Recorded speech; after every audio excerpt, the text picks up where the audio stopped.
OBC एकीकरण समिती आणि ओबीसी प्रतिष्ठान यांच्या वतीनं ठाणे शहरात मोठ्या उत्साहात वनमंत्री गणेश नाईक यांच्या उपस्थितीत महात्मा ज्योतिराव फुले यांची जयंती साजरी करण्यात आली। जिल्हाधिकारी कार्यालयासमोर असलेल्या महात्मा फुले आणि सावित्रीबाई फुले यांच्या चित्रशिल्पास गणेश नाईक यांच्या हस्ते पुष्पहार अर्पण करून या जयंती महोत्सवास प्रारंभ झाला। यावेळेला खासदार संजीव नाईक, ओबीसी एकीकरण समितीचे निमंत्रक प्रफुल्ल बागुले, मराठा सेवा संघाचे मंगेश आवळे, भाजपाचे ठाणे शहराध्यक्ष संजय बागुले तसंच ओबीसी एकत्रीकरण समितीचे सर्व पदाधिकारी मान्यवर उपस्थित होते। यावेळेला वनमंत्री गणेश नाईक यांनी पुष्पहार अर्पण करून महात्मा ज्योतिबा फुले यांना अभिवादन केलं।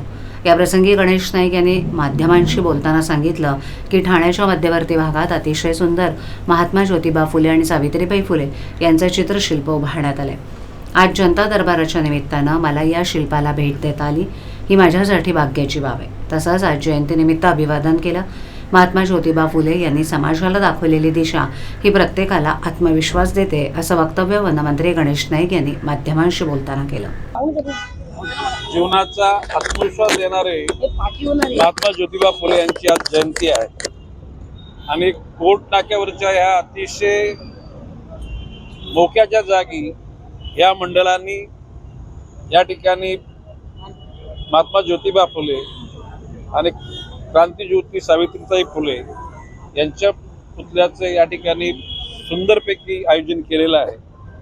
आज या ठाणे जिल्ह्याच्या ठिकाणी जनता दरबार असल्या कारणानं आज ही सुवर्ण संधी मला मिळाली।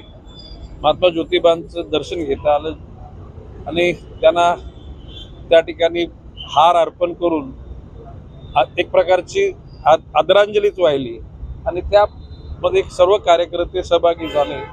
निश्चितपणे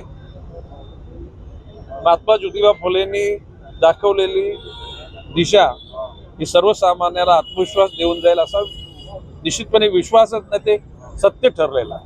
चला।